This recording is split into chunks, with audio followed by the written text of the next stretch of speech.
This is the 100th episode of the winter project car, restoring this Galaxie. Just been kind of putzing around today, sanding filler. This is all, feels pretty darn good.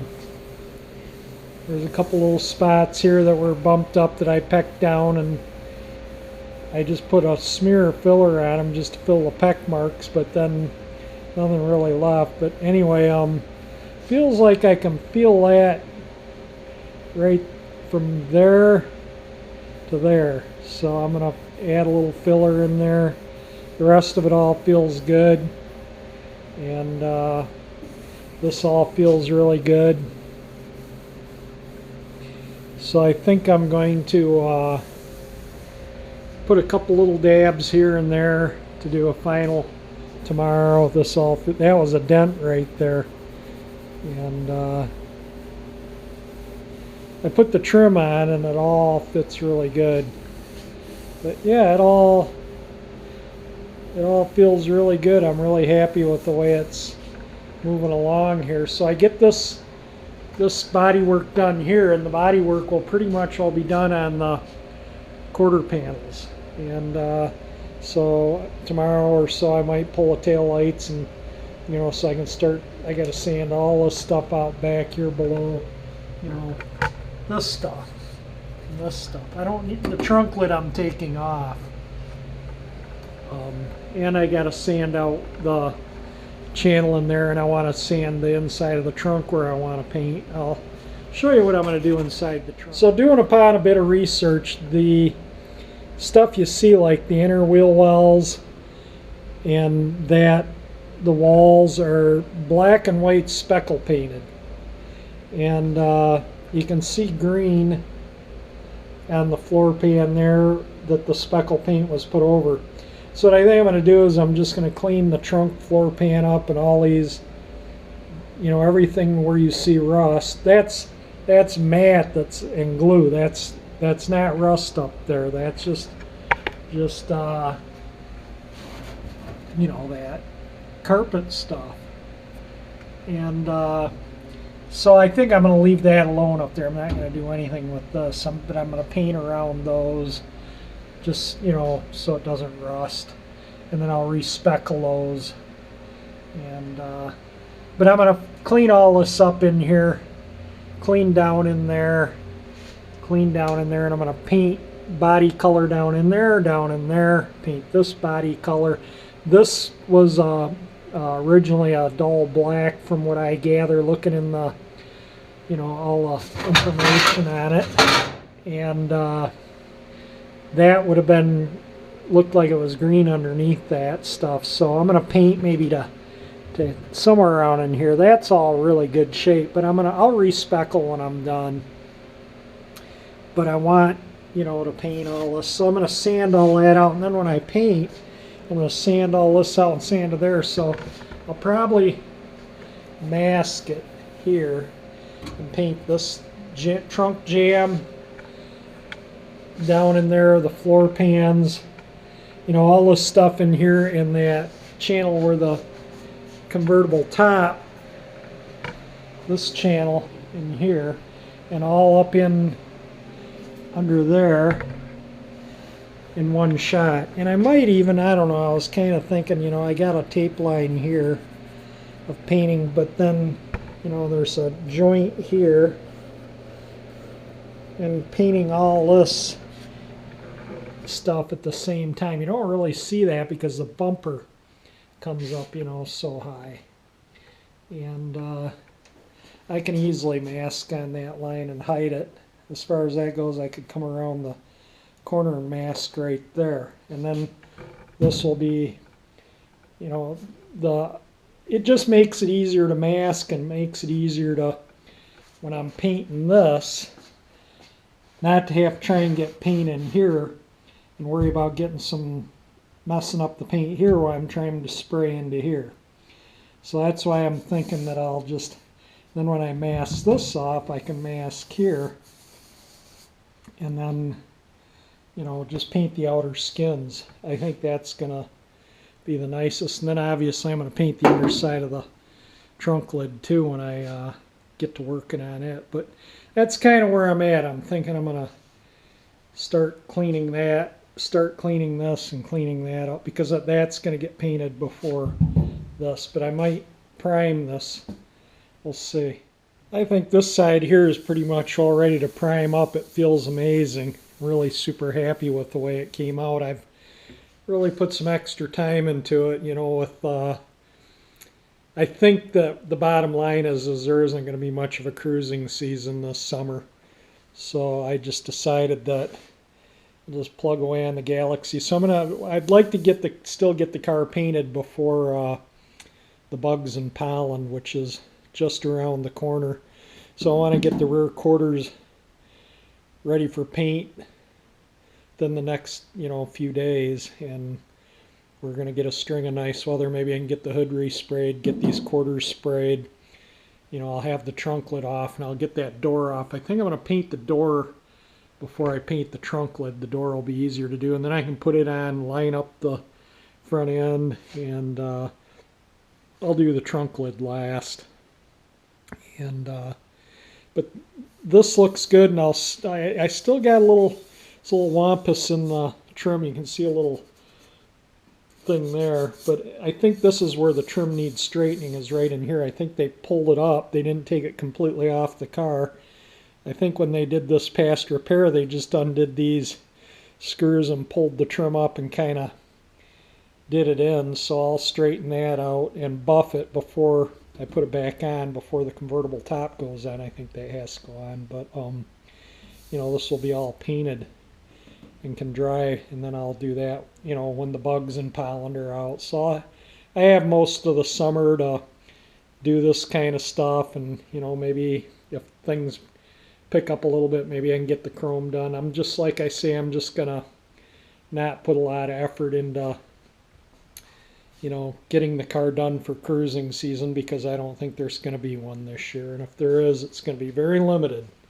And I don't know if I want to be around people anyway, even after the worst of the pandemic is over, because that bug's still going to be around. And I'm just going to, you know, just putz away here and get this primed up. And I got to go sand. I didn't like a little area over there, so I added a little filler, so I'm going to go sand that out. And then these two areas should be ready to prime. And I'm going to call this side sanded out good too. It feels really good. You can see the metal in a few places through there, so it's not very thick. I mean, it's like probably a little thicker than a coat of paint, a couple coats, maybe equivalent to like 3 or 4 coats of paint.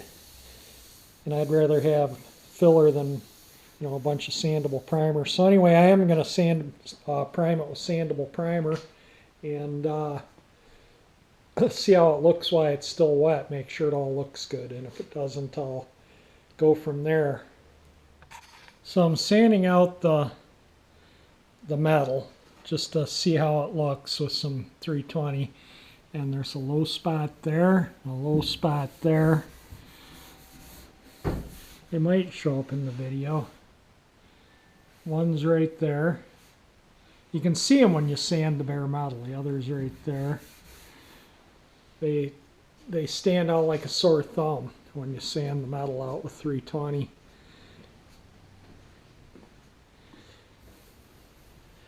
And I think that's it. So those are, I mean, there's a lot of imperfections in the stampings. That's just the way cars were manufactured back then.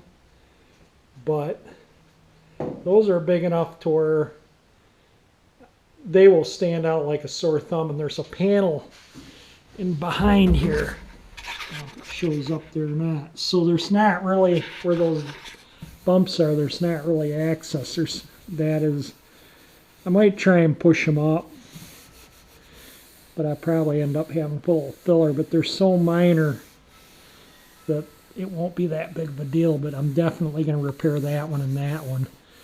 The other ones I don't know if I'm going to bother with, because otherwise I'd be putting filling a Bondo on the whole car, and I'm not doing that. So I am going to fix the obvious that we'll notice when it's painted, and that will totally be noticeable, and that will totally be noticeable. There's a little bit of one right there, but I don't think that is enough to worry about. I don't know, I might put something in it. Though that one and that one definitely, I'm going to do something with them. Next I'm going to put a little drum disc on the Dremel and try and clean this edge up before I take the trunk lid off on both sides so it fits a little better. There's factory lead and factory Bondo in this joint, and it just, you can see the difference in the gap. And I'm going to just try and neaten it up a little bit. I probably won't get it perfect, but it'll look better than what it did originally. You can see the sides really close. And I put nothing in there. That is just all from the factory. So I'm going to try and clean those up and make them look a little nicer. And I put a film of Bondo down the full length. There's 3 low spots. And I just did them all. And I'll just take a long block and hit that, sand that out, and that should be fine. That beats having, primer that thick to block out, because I guarantee when I block that with primer before, if I didn't put the filler in, you'd see 3 unsanded areas, and I'd have to reprime them probably 4 or 5 times before it would be all sanded. So that's why I just put a little filler in there. I just don't want to see imperfections, dents or dimples in there, and just trying to straighten the body up. Yeah, these manufacturers, they made cars to be used. They didn't make them to be taken to shows. So I'm going to let that dry overnight, and in the meantime I'm going to do this and then get the trunk lid off. This is the right side, and there's a lot of filler and lead splatter down in here, and you can see the joint. This is actually part of the joint here, and then there's a joint here. And I'll clean all this up once the trunk lid's off, make this all look nice and pretty. I just wanted to make sure the trunk lid somewhat fit. That's kind of what I used on the lead to try and get it to fit a little better. And this side has a lot of lead. And I took quite a bit out to where I was starting to get into just the regular metal there. And there's some more of that Bondo that the factory used, and you can see the joint clearly there too, and another joint here. So we will so I think this I don't know how this is, but anyway, it might be a seam in here somewhere, but there's a bunch of panels here, that when they stamp them, they can only stretch and get the metal to do certain things, so they make multiple panels. And it's the same when you make repair panels for the car. Sometimes you just can't make the repair panel in one piece. You have to make it multiple pieces, just like the way the factory, stamped out multiple pieces for a reason too. But I think we got this fitting where I'm happy with it. The gap is still a little tighter right here, but like I say, I'm starting to hit the body sheet metal. I can tell because it shoots little sparks when you hit it, even though the lead and the metal are the same color there. You can certainly tell, but I'm happy with that. There's the weather strips off, so the trunk lid sits down a little lower. You can because there's no weather strip, and but I think that'll look fine. And I put filler, just took one pass down, and I'll sand that in. And things should look good. Now I don't know if I said what I was going to do with that, because it's been, I don't know, probably 3 or 4 hours since I put that down. But anyway, next step I think is going to be remove the trunk lid. So now I took the trim off the trunk lid, and it was fairly easy. I bet it didn't take me very long. One clip holds that in. I'm going to leave that in just until I paint, and I'll take the latch and that out, and I got to disconnect the wire to the light, and the trunk lid's ready to unbolt. But it'd take less time to remove this trim than to mask it off. So why people, why they just don't take the trim off and just get a little better job. You can see the original paint under there, so they obviously mask this car off. And another thing too, one of the nuts is missing on one of these pieces of trim. But let me show you up in here. It's all bare metal and it's really clean. Let me get the light. Look how clean that is up in there. I mean, some of that doesn't even have paint on it. You're serious? This is just shiny bare metal. Surprised it hasn't rusted. And then there's primer. So it's either primed or rusted. You can see the latch, the lock thing for the lock. So you take that little clip, pop it up, and then the lock cylinder comes out. But like I say, I'm going to wait till there. Does it show up? I don't know. I think you're looking at the light. There, now I can. There, now it shows up. So anyway, that's in pretty good shape up in there. I'm super happy with that. Came out really nice. I forgot to prime this. You know, I have masked this off, so I'll do that another time. But yeah, that came out really nice. It looks really good. Really happy with the way it looks. When the primer was wet, it looked nice and straight. I'll sand that out, maybe reshoot it if there's any issues. And I'm going to call it good. That's some shadows there from the light fixture thing there. Put and probably the top frame, but looks really good. Really super happy with it. Yeah, that shoe goo looks like it's going to hold. I tried to pull that off. You know, I figured I'd rather rip it off now than have it come off under the car. So I actually put this in the vise and tugged on this and couldn't get it off. So I'm going to call that good. It's not going anywhere. And bolt it back on. I even, you know, these are the original bolts. They cleaned up nice. They got a little painty.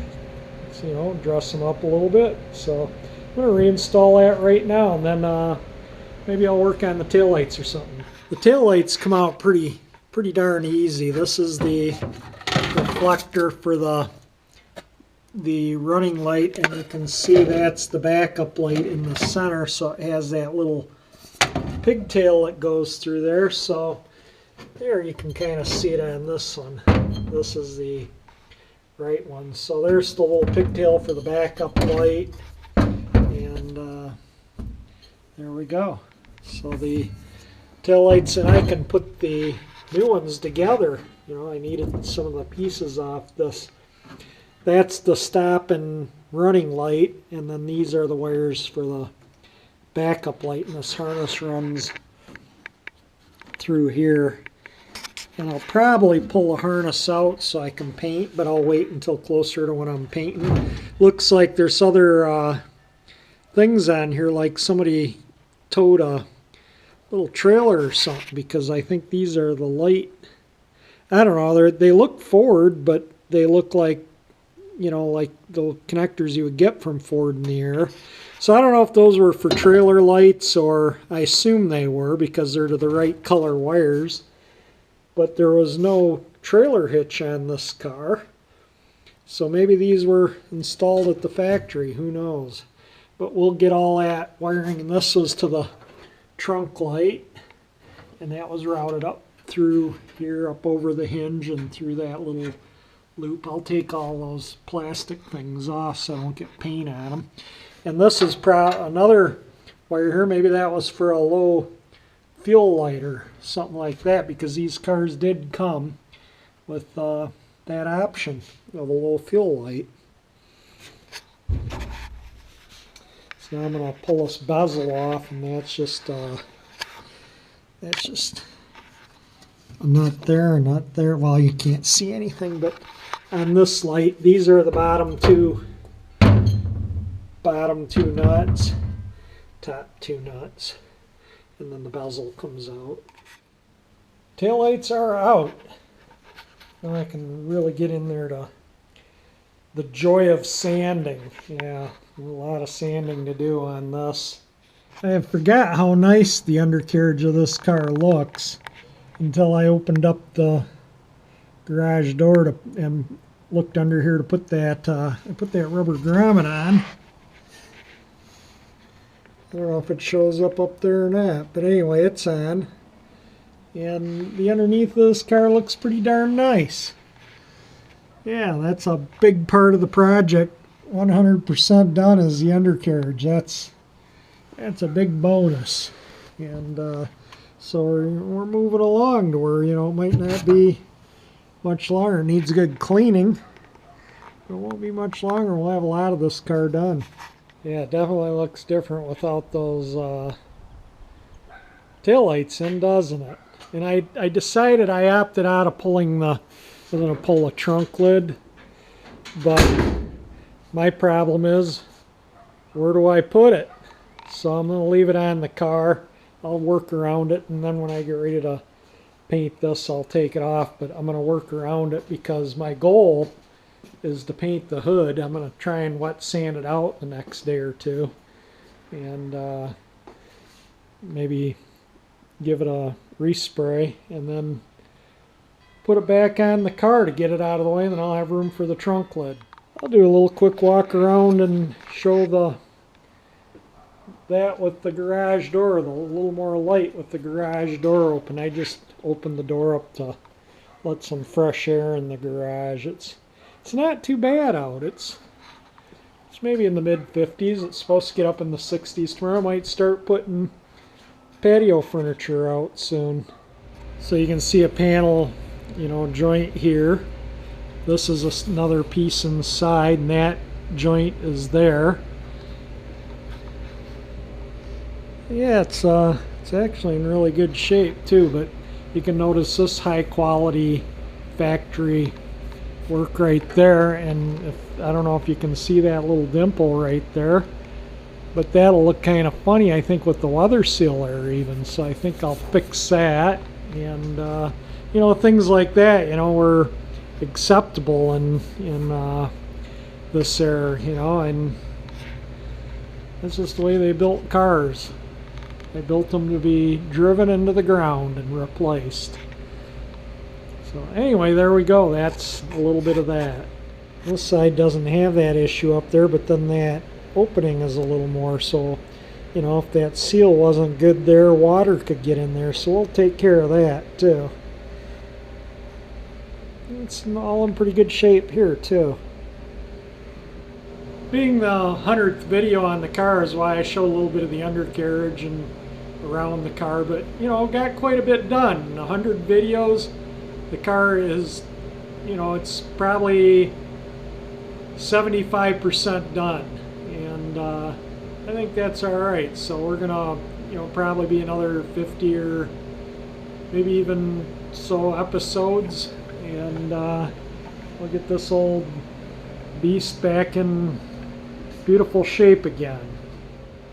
And I know some of my viewers have been watching this Galaxie restoration and will have seen all 100 of these videos by the time they're done viewing this one. So thank you for watching them all, and all my new subscribers, thank you. And a lot of my subscribers even watched the 1960 Pontiac Catalina restoration. So for my newer subscribers, go back in my videos and check the old Catalina out. That car had 25,000 miles on it when I bought it. It was still pretty much all original. I sold it, still had original shocks and stuff on it. I replaced the brakes, everything in the braking system, and just went through it, bumper to bumper, and made it a reliable car. I did not rebuild the engine or the transmission or the differential or any of that, and as far as that goes, that car was still a pretty original car. I did have to replace the radiator because that was missing and stuff. But, for my new subscribers that might be interested, in seeing it, go back and check out the videos on it. So anyway, I want to just kind of thank everyone for sticking with me with my videos. If you like this video on this Galaxie, hit the like button. If you want to see this neat old car rolling down the road looking like a new car again, subscribe to my channel, and thank you for watching.